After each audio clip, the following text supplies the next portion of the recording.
그것은 장이 차지하는 역할이 굉장히 크기 때문에 그런데요. 면역의 약 80%를 담당해요. 첫째, 유익균이 많은 음식도 있어요. 그게 뭐죠?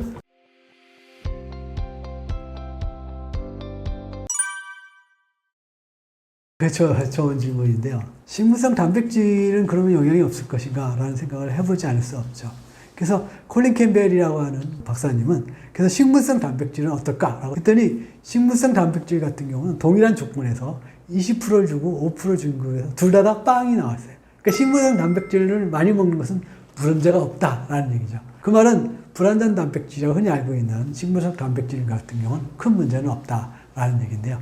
그래서 이분은 다시 한번 생각해요. 불완전 단백질이기 때문에 그렇구나. 그러면 완전 단백질은 예를 들면 밀단백질 라이신이 좀 부족하거든요. 그럼 밀단백질에다가 라이신을 보충하면 어떻게 될까지 재밌는 실험을 또 하셨더라고요. 그랬더니 어떻게 되면 20% 준 거에서 여기서 100%가 나와버렸어요. 간암 발생. 그러니까 완전 단백질로 만들어버리면 문제가 된다. 즉 동물성 단백질이 그래서 문제라는 거예요. 또 재미있더라고요. 저도 사실 이 부분까지 연구가 아주 더 깊이 이루어지지 않은, 아직 찾아보지 발견하지 못했는데요. 어쨌든 그런데 재밌는 것은 콩 단백질을 많이 섭취할수록, 많이는 아니고요. 그걸 계속 먹는 사람이, 자주 먹는 사람이 더 건강하고 암 발생률이 적다라는 논문은 많이 있거든요. 그래서 일반적으로 그 콩 단백질은 비록 이게 완전 단백질이거든요. 콩 단백질도. 그래서 다르다라고 하는 거 봐야 되는데 왜 다를까라고 하는 것들은 이제 생각을 해봐야 될 것 같은데 저는 그냥 이렇게 생각이 듭니다. 콩이라고 동물성 단백질은 거의 단백질과 지방 위주로만 돼 있잖아요. 근데 콩 같은 경우는 비록 단백질 함량은 높더라도 뭐가 많죠? 다른 물질도 많다는 거죠. 다시 말해서 섬유질도 많이 있고요. 파이토케미칼, 다른 황산화 물질.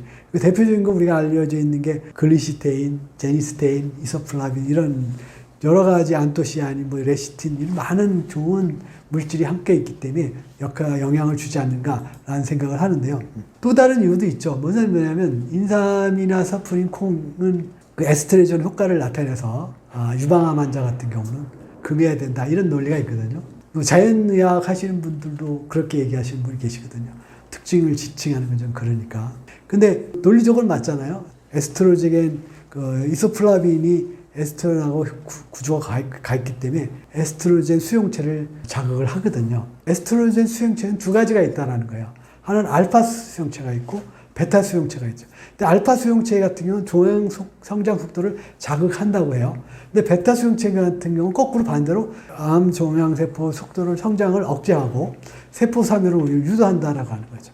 근데 이 재밌는 건 이 콩에 있는 이소플라빈은 이 두 가지를 다 작용을 한대요. 근데 결정적으로 작용하는 게 어디냐면 베타 수용체를 작용하니까 그러니까 이쪽으로 결합하는 걸 더 선호한다는 거예요. 그래서 잠재적으로는 궁극적으로는 암별병을 누린다라고 누가 얘기했냐면 브루스 트록 존스 호킨스 의대 종양학과 교수님께서 그런 논문을 발표하셨더라고요. 제 생각에는 콩을 그렇다고 해서 많이 먹는 게 좋다라고 또 하긴 좀 아까 우리가 앞에서 설명드린 것처럼 단백질 함량이 높기 때문에 그래서 이렇게 두부라든지 두유 이런 것들은 조금 제한적으로 좀 드시고 가급적이면 콩 전체를 먹는 쪽으로 먼저 권해드리고 싶고요. 어쨌든 이런 논문들은 이후에도 계속 나옵니다. 콩 이소플라빈은 다르다. 여기 미국 국립암연구소 저널에 실린 것도 하나 있네요. 재발 위험과 사망률 위험 감소에 매우 효과적이라는 연구 결과.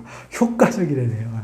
그래서 부담 없이 드시되 또 너무 요걸 먹어야 된다 이런 강박적으로는 드시지 않았으면 좋겠다. 이렇게 말씀드리고 싶습니다.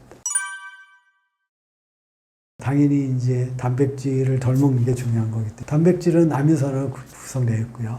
아미노산을 제한하는 것은 곧 단백질을 제한하고 같은 말이거든요. 이런 단백질 아미노산들은 우리 몸의 mTOR를 즉 성장 증식을 촉진하는 그런 물질들을 자극하는 것 때문에 제한하는 게 필수적인데 그래서 이와 관련된 논문들도 굉장히 많더라고요. 탄수화물보다 동물성 단백질 제한이 우선이다 이렇게 주장하는 그 아주 논문도 있더라고요. 2020년에 발표된 논문인데요. 여기서 보면 이제 암 제한하고 있는 몇 가지 그 아미노산이 있었는데요. 그 중에 대표적인 게 라이신이더라고요.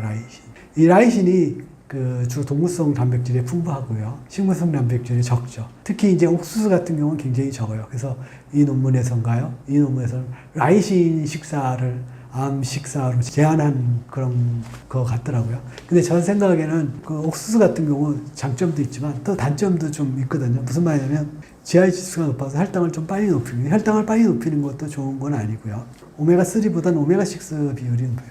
사실 오메가6는 우리가 어떤 음식이든 다 들어있기 때문에 따로 별도로 필수 지방산이긴 하지만 따로 먹을 필요는 없거든요. 그래서 우리가 오메가3를 주로 먹어야 되는데 애석하게 옥수수는 좀 그런 부분에서 좀 약한 것 같고, 그래서 저는 이제 라이신이 옥수수보다는 좀 많지만 한 2배 이상 많은 걸로 알고 있는데 현미가 더 낫지 않을까라고 해서 현미에다가 야채 과일식 하면 충분하지 않을까라고 생각이 됩니다. 옥수수를 그렇다고 해서 먹지 마라 이런 건 아니고 어쨌든 가끔 먹는 건 좋으나 저의 견해는 그렇습니다. 물론 이분은 이제 연구를 해서 그런 것이긴 하지만, 참고로 그 소고기나 닭가슴살에 라이신이 엄청 많습니다. 거의 157배 나왔나? 계산은 안 돼요. 엄청 많습니다.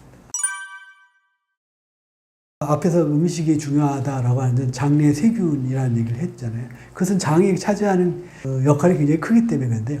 면역의 약 80%를 담당해요. 엄청나지 않아요? 80%. 그러니까 장을 튼튼하게 하는 것은 어떻게 보면 암 환자가 해야 될 핵심 일이라는 거죠. 두 번째, 이 장이 튼튼하지 않으면 해로운 물질이 막 그 장벽에 흐물흐물해질 테니까 틈이 벌어지고, 그래서 그 장에 나쁜 물질도 막 들어올 수도 있고, 이 장의 건강에 따라 혈당이나 미네랄, 영양소를 흡수를 적당하게 조절하고, 이 대사적인 비타민 B12라든지 SCFA라고 짧은 사슬 지방산이라고 하는 좋은 물질도 장에서 만들어내지고요. 또 해독하는 데 도움이 되고요. 뇌 활성화에 세로토닌의 수용체의 80%가 장에 있대요. 그래서 뇌 건강에도 좋고, 그러니까 행복 호르몬을 많이 만들어내거든요. 이런 것들처럼 많은 역할들을 장이 하기 때문에 장을 튼튼하게 하는데, 이 장을 튼튼하게 만들려면 바로 장내 세균의 비율에 따라 다르거든요. 장내 세균은 크게 유익균, 중간균, 유해균이 있거든요. 그래서 이 세균이 그 비율이 어떠냐에 따라 다른데, 주로 이제 중간균은 그 유익균과 유해균의 그 비율에 따라 여기로부터 저기로부터 기해균이라고도 표현을 하는데요. 그래서 유익균이 우세하면 중간균이 유익균이니까 전체가 장이 건강해지는 거고, 유해균이 우세하기 시작하면 얘들이 일도 붙어버려요. 그러니까 나빠지면 계속 나빠지. 빨리 이것을 차단을 해야 되는데요. 자, 그래서 이 유익균을 건강하게 만드는 게 핵심 아니겠어요? 그러니까 장에 유익균이 풍부한 게 중요하겠죠. 장에 유익균을 풍부하게 만들어내려면 어떻게? 유익균을 직접 집어넣는 방법이 있죠. 그게 유산균제가 그런 것들을 해요. 그래서 내려가면서 다 녹아버린다, 이런 이제 서로 이렇게 논쟁이 있죠. 그거 외에도 좋은 방법이 많거든요. 유익균이 잘 자라게 만들면 되는 거 아니에요. 그 유익균을 잘 만들거나, 또는 유익균이 만든 생성물을 주는 것도 한 일종의 장이니까, 유익균이 대사를 해서 만들어낸 부산물이 있거든요. 그게 또 장을 건강하게 하거든요. 그래서 그런 것이 뭔지를 찾아보면 되는 거죠. 첫째, 유익균이 많은 음식도 있어요. 그게 뭐죠? 그게 청국장, 된장, 라또, 간장, 고추장, 김치. 그래서 이런 것들을 주로 대신 젓갈 같은 것도 일종의 동성 식품이죠. 그러니까 젓갈 없이 채식으로 만든 김치 이런 걸 하면 좀 건강한 음식이 될 것 같고요. 그게 이제 바로 프로바이오틱스, 즉 균을 직접 집어넣는 방식. 또 프리바이오틱스라고 해서 이 유익균이 먹이 연료를 제공하는 거죠. 이것을 이제 주로 식이섬유가 하는 거죠. 식이섬유에는 플락토 올리고당도 식이섬유인데, 시중에 나온 플락토 올리고당은 그 포도당도 많이 들어있어요. 그래서 좋은 건 아니고요. 완전 100%짜리 플락토 올리고당은 조금 보충해 줬고요. 근데 사실 굳이 그렇게 안 해도 되고요. 하도 그런 걸 찾는 분이 있으시니까. 우엉이나 이런 게서 풍부하거든요. 그래서 이런 식이섬유 일반적인 것들을 먹어도 충분하다라고 하는 걸 얘기를 드리고. 세 번째로는 유산균이 만드는 부산물, 그것들이 이제 아까 단세 지방산이라든지 여러 효소 이런 것들을 만들어내거든요. 그래서 포스트 바이오틱스라고 얘기하는 것들. 이것도 역시 발효김치에 많이 들어있거든요. 젓갈 안 들어있는 발효김치를 드시면 됩니다. 청국장 이런 거. 그래서 요즘 새로운 용어도 있어요. 신바이오틱스, 프로바이오틱스, 포스트 바이오틱스, 유산균. 이게 모두 합쳐져 있는 거예요. 그게 바로 신바이오틱스. 근데 이게 바로 우리가 늘상 먹는 한국인의 전통 음식이라는 거예요. 그래서 한국인의 음식은 정말 대단한 음식이에요. 그래서 우리 음식에 대한 자부심을 갖고 김치 먹고 마늘 냄새가 좀 난다고 흉보더라도 니들은 이런 거 못 먹어봤지, 이렇게 자부심을 가지시면 여담이지만 좋을 것 같다는 생각이 듭니다.